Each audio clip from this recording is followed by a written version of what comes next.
Are you sick and tired of being sick and tired? It's been said that an apple a day keeps the doctor away, or does it? I was feeling so bad. I asked my family doctor just what I had. It's time to get a new prescription for your life. Get ready for your daily dose of Healthy Talk Radio, the show that's empowering your health. And now, here's America's health and lifestyle coach.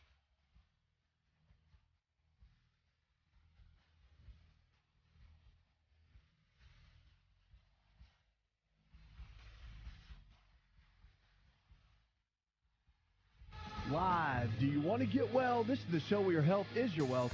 Thriving is more important than just surviving, and the only thing lost are those unwanted pounds. This is Healthy Talk Radio, from heart disease, aches and pains, to even your basic cough and sneeze. This is talk radio that's empowering your health. Lines are open, 888-283-7272. That's 888-283-7272. It's a new prescription for a new you, America. Make sure to go online, shoot us an email.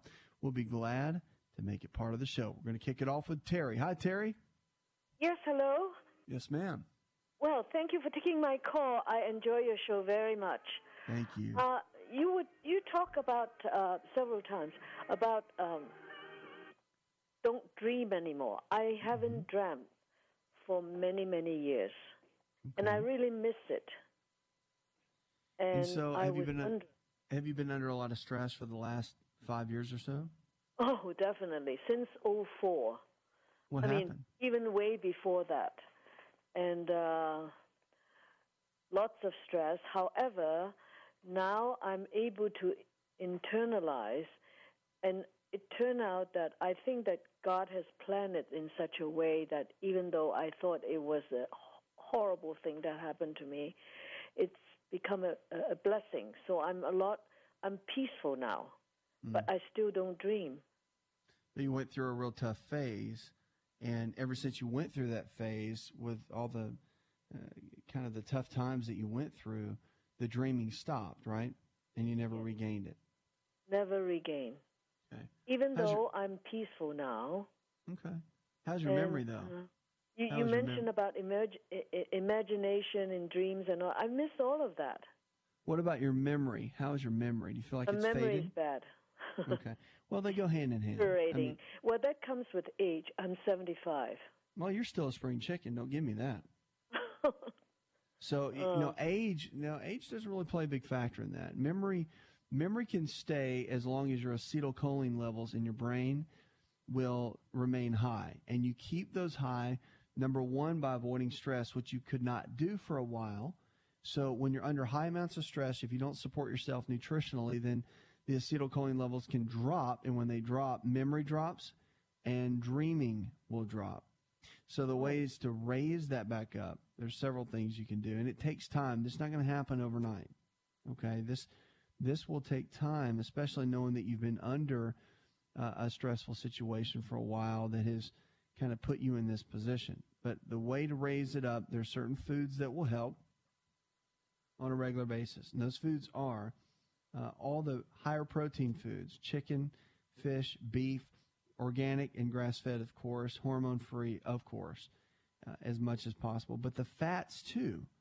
See, the fats play a big role, especially things like salmon. So fish that are really, really good but contain healthy fats in them will raise acetylcholine levels. So salmon's really good. Your healthy omega-3 fats, things like cod liver oil, the oil, not the gel caps, all phenomenal at raising your acetylcholine levels. Now, there's certain supplements, though, that are very helpful, too, that we know.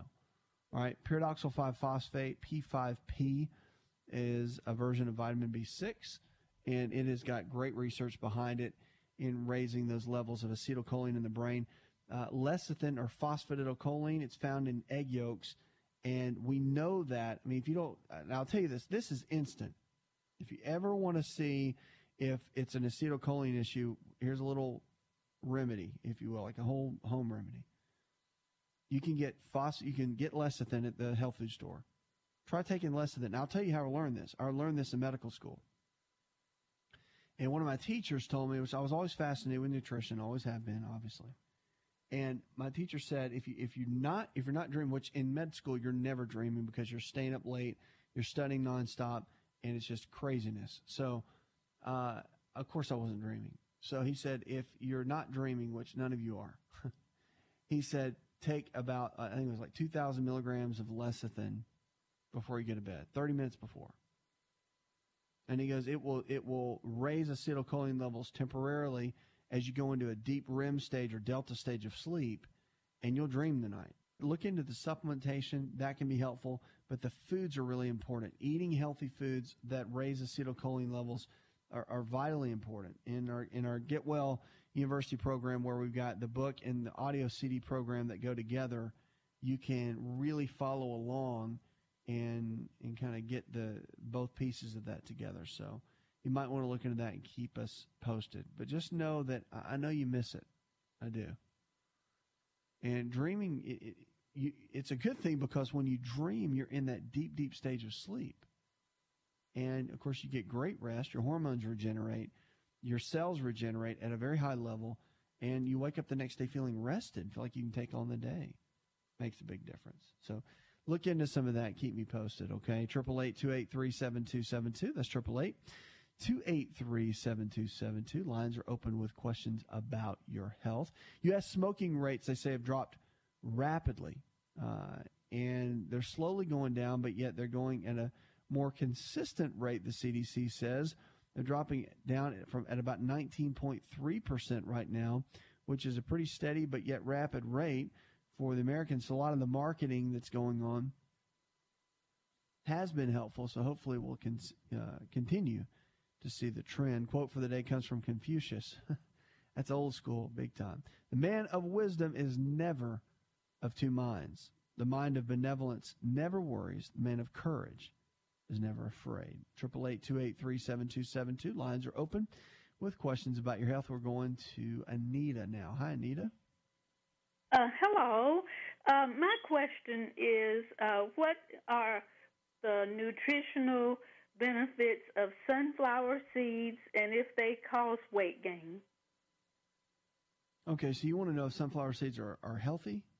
Yes, and if they cause weight gain, and if they are healthy, what are the benefits? What are the health benefits? Well, they're going to help your skin, hair, and nails. They're going to help hormone profiles. They're going to help you actually burn body fat, believe it or not. And you don't want to eat a ton of them, but 2 or 3 handfuls a day have been shown to be very good. I mean, your healthy fatty acids are in there, and they're unbelievable for helping your body kind of. Now, here's the deal. It will give your body the things that it needs from a fatty acid standpoint. You still need, I think, fish oil every day. I'm still a big fan of that. But understand that we don't get enough almonds and walnuts and cashews and nuts and seeds in our diet. It's full of zinc.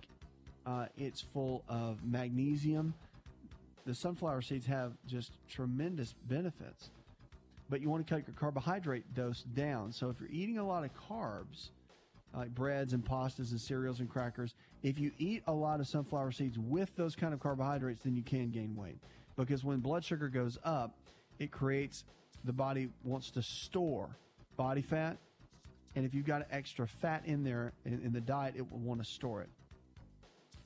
So you just want to keep your carbohydrates moderate, and, fruits and vegetables being the better choice for those carbohydrates. But yeah, on a regular basis, I mean, sunflower seeds are a great, great choice. Even the sunflower nut butters are really good too, and they create a lot of benefit for the body. 888-283-7272. Lines are open. We'll be right back with more Healthy Talk Radio.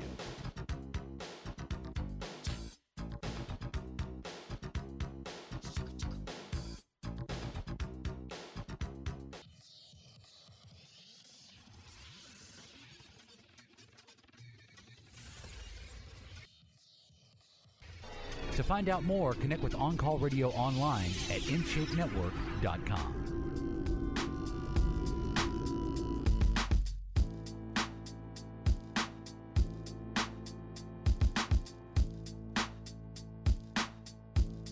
Our Wellness Provider Network, our healthcare providers in your area, make sure to check them out.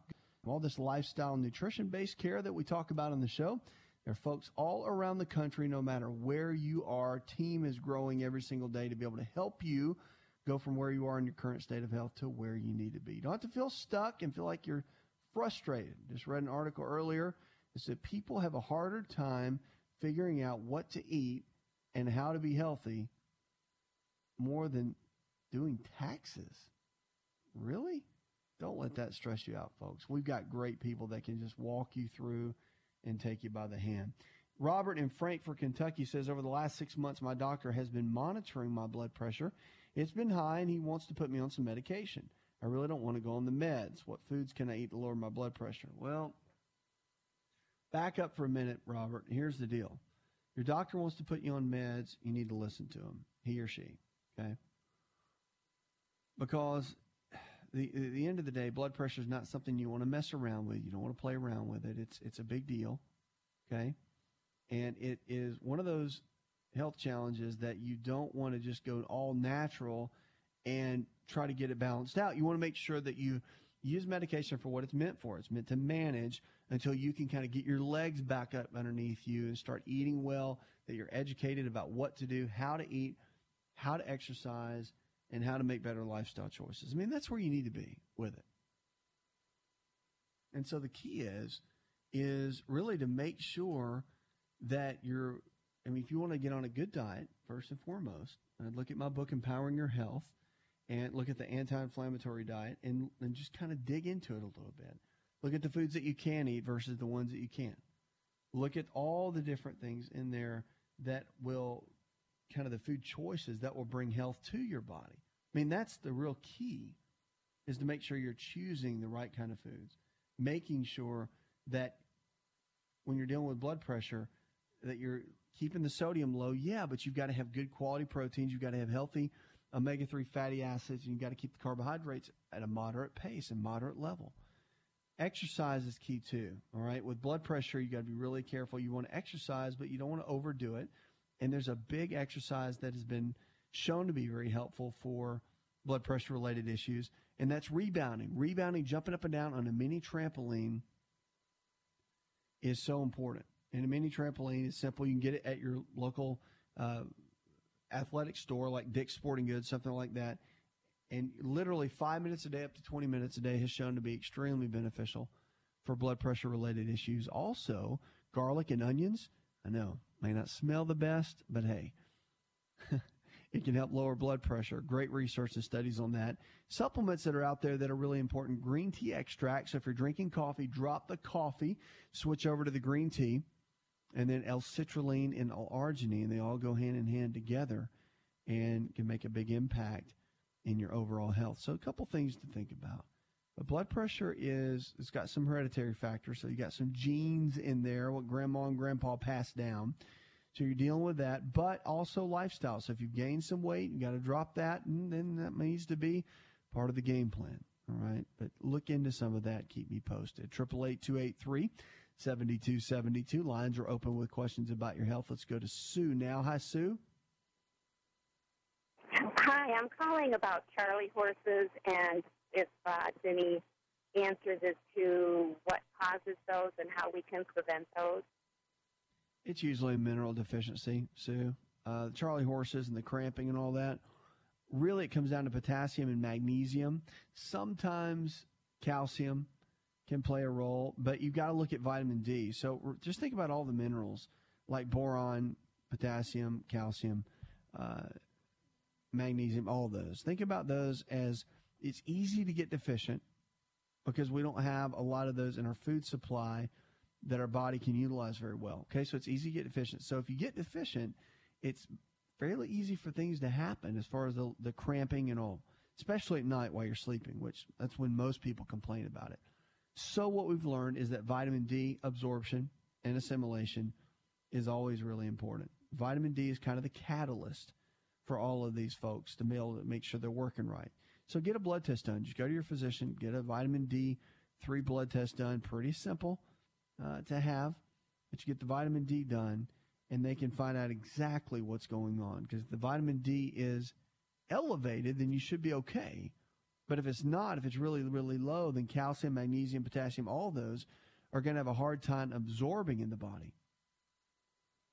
and you want to make sure those can balance out as much as possible. So, yeah, get the vitamin D checked, and if it's not, look into magnesium. That's your second round because we're very, very depleted. Our soil is really depleted in magnesium.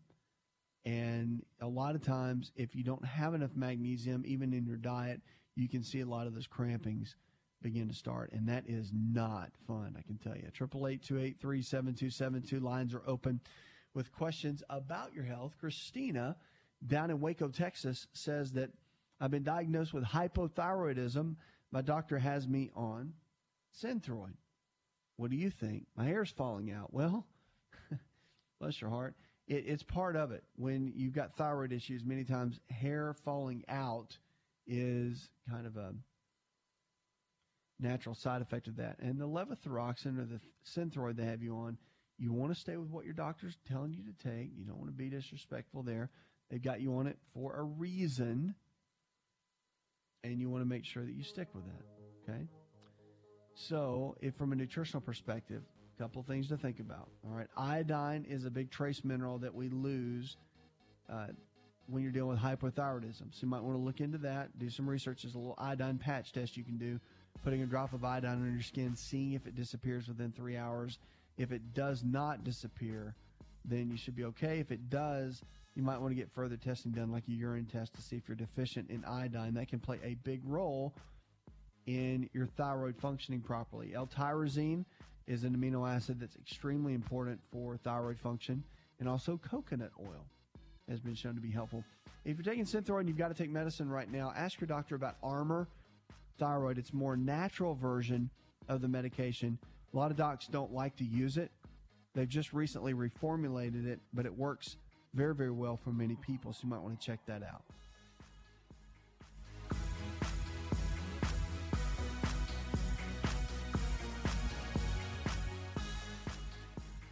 Hi, it's Asa. I'm giving you a copy of my best-selling book for free to help you in your health journey today. I'll pay for the book. All you do is just cover the small shipping and handling costs. Go to asarx.com and get your free book today.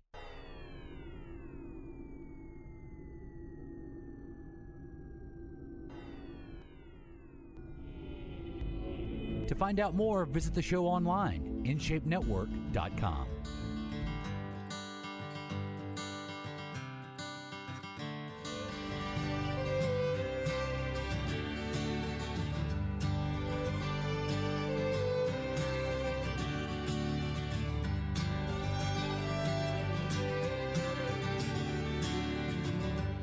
Our Wellness Provider Network are healthcare providers in your area that believe the same way we do. They can take you from where you are to where you need to be with your health, and you can go online there. All this nutrition and lifestyle-based care we talk about. The network is incredible. It's growing every single day, and it's exciting to see the folks that are joining in to be able to help you go to the next level with your health and with your life. Let's go now to Sarah. Hi, Sarah. Welcome to the show, darling.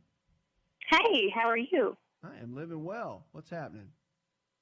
Well, I've been having some lower back pain for about 3 weeks now. Okay. It's been off and on, usually more when I wake up in the mornings, but I don't know what else to do besides go to the doctor, but I want to put that off as much as I can. So did you do anything as far as activity-wise, or you were just going to bed, you just started going to bed and waking up and it started hurting? I actually got a massage not too long ago, and that was kind of towards the beginning. And I told him, it's kind of, my lower back has kind of been hurting me just a little bit. And so he stretched my lower back, and then from there, it just is, I feel like that's intensified it. When you laid on your stomach for the massage, is that when it hurt the most? No, actually, it didn't hurt through the massage. It was after the massage was done is when that it started actually hurting a lot more. When did he do the stretching? Were you laying on your stomach or on your back? On my back. Okay. And what did he do to stretch you? He put one hand on my hip bones, stretched his arm across my stomach, and then put his other hand on my lower back and stretched it that way. Okay. Does that make sense? Yeah, it does. Oh no, it does absolutely. Okay. Yeah, and so that it sounds like does it shoot down your leg at all, or just hurt right in your lower back? It just hurts right in my lower back. And you haven't seen anyone yet? No, not yet. I would go see a chiropractic physician. Let me tell you why. I think what it is facet syndrome. And if you've ever seen a spine, there are the little bones that kind of stick out toward the back, and they angle downward. Okay, if those bones end up coming backward and almost touching each other, they're little facet, little bones. They're called facets, and they're not supposed to touch. But if they touch, it can cause an immense amount of pain. A lot of times after massages and stretching, so quote unquote stretching, that can happen, and it mimics really bad back pain, and it doesn't really go away. Does it go away as the day goes on, or is it really stiff in the morning and it kind of loosens up as the day goes? It does. It's I guess once I work it out a little bit on my own, it feels better. But then towards the night, it starts getting worse again, and so it's like just a vicious cycle. Do you sit down a lot for work? I'm up and down. I'm a receptionist. So when you sit for a period of time, you go from sitting to standing. Does it take a little while to stand up, just a little bit? Mm-hmm. Mm-hmm. Yeah. Yes, sir. It's probably facet syndrome, and I'm not telling you that's what it is, but just it sounds like it. And they're really that's the best route to go, because if you go traditional route, they're going to do muscle relaxers, and if you go PT, they're not really going to work on undoing the facet. They'll work on more of the muscles around it, which is not a bad idea, but it's still, I think the root is getting someone that can do more of a manipulative type treatment on it for a period of time. That can be helpful. And I know you don't want to hear that, but it really will correct it, and it'll make it feel a lot better, and you'll be like, oh my gosh, even in a month's time probably, you'll be getting constant relief. I would do this though, just a little point of reference. I would go to your doctor, your family doctor, and just tell them you've had some back pain. It's been constant, and it's been happening in the mornings. Get a blood test run, okay? Just make sure. Make sure kidneys are okay. Make sure everybody's happy back there. There's no bacterial infection or anything, because, again, you do want to rule that out. And the first thing, again, you always want to think worst first, no matter what. And with my mindset, I always lean toward the natural side, but I mean, in the traditional side, which I've been trained as well, you have to think about bacteria, virus. You have to make sure there's nothing hanging around back there that we don't know about. And it really is a good way to go, just to get that little blood test done. They'll figure it out, and they'll say, oh, no, you're fine. They'll go for the muscle relaxers probably, and then you can make your decision from there, okay? But you definitely need to get couple people looking at it just to get a good game plan. You don't want to sit around and do nothing. Don't wait. Don't be like a guy, because what we do is we'll sit there and go, oh, it'll be fine. It'll work itself out. It'll just go away. These are one of those things. If it's an infection, probably won't go away. If it's facet syndrome, definitely won't go away unless you get it worked on, okay? So go with the prospective doctors. Let them look at it. And if you need anything else, you can always call me here on the show, all right? 888-283-7272. Go online, shoot me an email. I'll be glad to make it part of the show. Ever had bad body odor and been around someone that does? Well, not just after a workout. I'm talking about production of TMA is associated with foods rich in choline, such as organ meats, eggs, certain legumes, and saltwater fish. Excess TMA is excreted from the body in sweat, breath, saliva, and urine. So the study of 353 people with unexplained body odor problems found that 118, that's about 33%, of them had the TMAU. Odor associated with TMAU can affect social and work relationships. Imagine that. And cause psychological distress to the person, of course, that's dealing with it.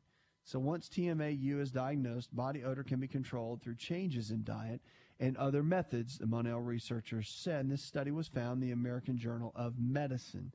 So body odor can make a big difference. Now, there is an enzyme in this situation, but also don't forget that healthy gut means healthy odor. So if your bacterial flora is off, you might want to look into probiotics, cutting out gluten from the diet, making sure that you're eliminating all foods that would create any kind of sensitivity down in the digestive tract, keeping it as clear as possible. 888-283-7272. That's 888-283-7272. Lines are open with questions about your health. We're going to go to Brad now. Hi, Brad. Hey, thank you for taking my call. Couple questions here. I have two children that are ages 15, a boy, and 21, a girl. Okay. And they've been, struggling with acne at that age. They were on Bactrim, and then we took them off Bactrim, and then our daughter went on spironolactone, and we're taking her off that too because we really don't want her on any of the sulfur drugs or any, antibiotics or anything. And we're just trying to figure out what is the best nutritional route to take without using the pharmaceuticals like that, because it's probably not a good thing to be taking it all the time. With the acne especially, it really comes down to coming off the milk products and the dairy products, homogenized, pasteurized milk. That's a big one because your bacterial flora, especially when you've been taking antibiotics, a lot of times it's kind of been the standard course of action for really bad acne outside of Accutane, which came along about 20 years ago or so. But when, now with the antibiotics, still it's really tough. If you don't follow antibiotics with probiotics as far as the supplement goes, the bacterial flora gets really, really messed up and doesn't serve anyone well. So making sure that you get that balanced out, making sure that taking probiotics, fermented foods, of course, goat's milk yogurt, I'm a big fan of. But the kefir is really good, all the fermented vegetables, kimchi, and we talk about that a lot. But it's important. Getting the right kind of foods in when you're dealing with acne, because skin conditions are not outside in. We think they are. We think the whole clogged pore theory is just a bunch of bunk. It really is. Oily skin, it was big business for skin products for, 20-something years, 30 years probably. But we're getting a little bit smarter, a little bit wiser, and skin conditions always come from the inside out. You fix the gut, you can fix the skin, period. I don't care what the infomercials say. You fix the gut, you fix the skin. And now it's good to have cleansers and creams and all that are organic in nature and they don't have a lot of harsh chemicals. That's always good for healthy skin and taking care of your skin. But when it comes down to clearing acne, which is coming from the inside, the dermis and the epidermis, and there are oil glands that are affected, yes. There's bacteria in there, yes. But that's the key. It's bacteria. Where's that bacteria coming from? Not from the outside in, but from the inside out. Where did that come from? The gut. Clean the gut. Get the right bacteria going on in the gut. You're going to have healthy skin. It's amazing. Put somebody on a fast. Go on a fast for like 3 days. If you don't believe it. You got terrible skin, go on a fast for 3 days. Make sure your doctor knows about it. And do probiotics, drink plenty of water, chicken broth, beef broth, and have someone guide you in the process. Watch what happens to your skin. See if your skin's not glowing in 3 days. Even a week. After you do the cleanse and the fast. So it's amazing. Literally, our skin is a direct reflection of what's going on with us emotionally, but also internally within our eating habits and our lifestyle habits. It's critical. So very, very important, and it's a great note on that. 888-283-7272. 80% of the health challenges we face today are diet and lifestyle related. That's good news, because if you can lifestyle your way into getting sick, you can lifestyle your way out many times. Get well, stay well, and live well. So you don't have to be stuck where you are. The hope that we have is that you can change. Change your lifestyle, change you and your health.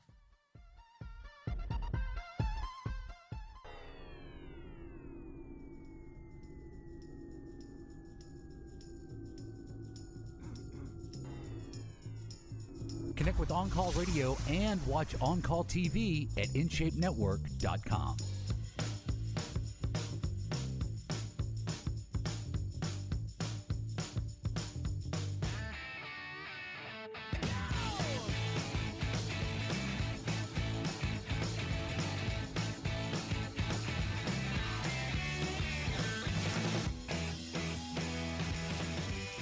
Healthcare providers in your area that believe the same way we do, all this nutrition and lifestyle-based care. So if you need someone to guide you along the way. I mean, the network is growing every single day. Folks all around the country that can take care of you. So if you are wanting to make a kind of a shift in your world, in your life, and go to the next level, our wellness providers can do that for you. Louise, you're next with us on the show. How can I help? I went to the doctor with pain on my right side under my rib cage, and I had an ultrasound, and I did not have gallstones. It's mostly after I eat, and when I take a deep breath, it hurts. They did a nuclear test and found out that my gallbladder was functioning at 6%, and the pain isn't bad enough to have surgery just to relieve the pain, but I'm calling to find out if it's causing any damage to my system to have a gallbladder functioning at 6%, and if there's anything I can do besides surgery. Yeah, the 6%, I mean, that's kind of a big deal, but I'll tell you what, at least it's functioning, and that's the good news. So it is functioning at a good level, and there's not too much that you need to worry about as far as surgery, unless it's getting to the point where there's possibly a stone that's blocking, but you're saying there's none. There's no stones. So I would just continue to talk to the doctor and come up with a game plan from there. There's certain flushes you can do. There's a liver gallbladder flush where you do for 3 days. You can drink a solution of apples, and you can either juice them or blend them, however you want to do it, like a Vitamix blender or a regular juicer. But you mix half and half organic apples with water, and then you drink that, sip on that solution for about 3 days, and then the evening of the third night, about 3 hours before bed, you do 4 ounces of extra virgin olive oil and 4 ounces of freshly squeezed lemon juice, and it is not tasty, but it'll stimulate the contraction of cholecystokinin, which is a hormone that causes the gallbladder to contract, and many times if it's got some sludge or things in there, it can push the sludge out and get things working a little bit better. So that's just one option to look into. And I know it's kind of frustrating, and the doctors probably aren't giving you a whole lot except surgery because of the 6%. But there's nothing blocking it from everything we've learned. And again, I was taught traditional as well, but just met with a lot of folks, a lot of doctors through the years. And even if there's no blockage, there's a potential to keep it in there. It's just getting the sludge out. And, of course, sticking with a really good diet overall can be a big key for that. So just something to think about, because I know that it's frustrating and I know it's kind of scary. You're like, I don't really want to get surgery and have my gallbladder cut out. You can also take certain supplements that can help support the gallbladder. Just so you know, glycine and taurine are the 2 amino acids that actually make the bile salts, and they can stimulate and help things work better. So those two can be very, very helpful. And lay off the fats while you're working on this. Not completely, because you want your omega-3 fats. It's always important. But you want to lay off them as much as possible, because the more fat you eat, the harder that the gallbladder has to work, the more it's going to contract and all that kind of thing. So just keep that in mind as you're going through that. Physical education now, they're saying, is good for health or for kids' grades. Well, we always knew that. That's why we always had recess. I mean, I don't know about you, but back in the day, I've heard kids aren't even really doing this now, but back in the day, it was like dodgeball, and I just couldn't wait to get out of the classroom. My gosh, get me out of the building. Sunshine, go out and play. And I just remember like an hour went by so fast, I didn't even want to come back in. And we're in the middle of like a baseball game or softball game or whatever, and you had to take it in. But nowadays, it's hard to get kids out there running around. But they know that it's better for your grades. So boosting students' level of physical education improves their grades, a new study says. Swedish researchers followed more than 200 school children starting from first to third grade for 9 years. And some children were assigned to an intervention group that received physical education 5 days a week, plus extra training in motor physical skills such as balance and coordination. The other children were assigned to a control group. And the study showed that 96% of students in the intervention group achieved grades that made them eligible to advance upper secondary school, compared with 89% of students in the control group. The difference was especially evident among boys, 96% in the intervention group and 83% in the control group. But the study also found that about 93% of the students in the intervention group had very good motor skills and physical skills. So they said physical education has been pared down from 3 lessons a week to 1 or 2 with recent schools and what they're providing for the kids. I think it's important. I think it's important that our kids have full access to physical education and almost be forced on it a little bit, because kids will get lazy if you let them. You let them go sit in the corner and play their PS2 or whatever it is, PlayStation game. They'll sit there and do it. So it's about getting kids out, getting them involved, and we're living in that digital era now where it's easier to just sit around and play games and get in front of that computer and not get out and really make a difference, interacting with other kids, playing, running around, getting the heart rate up, and actually enjoying life a little bit that way. It's just becoming kind of secondary, something that's kind of old school. We need to keep it new school. I think it's vitally important for our kids' health and as they grow older to create better habits for them as well. Puts another hour in the charts. You're listening to Healthy Talk Radio. I'd like to thank our producer, Jay Patrick, Leslie Pardue, and the rest of the team. I'm your health and lifestyle coach. Go tell one person something you learned on this show, and together we can change the health of our friends, our families, and our communities. Remember, this is the show that helps you get well, stay well, and live well. We're diagnosing hope one person at a time. This show is designed to provide accurate information of a general nature on the subject matter covered, and given with the understanding that neither the host nor the station is engaged with rendering any form of medical advice, diagnosis, or treatment. This information is not approved by the FDA and is not intended to diagnose, prevent, treat, or cure any disease. To experience more of Asa Rx audio, visit us at asarx.com.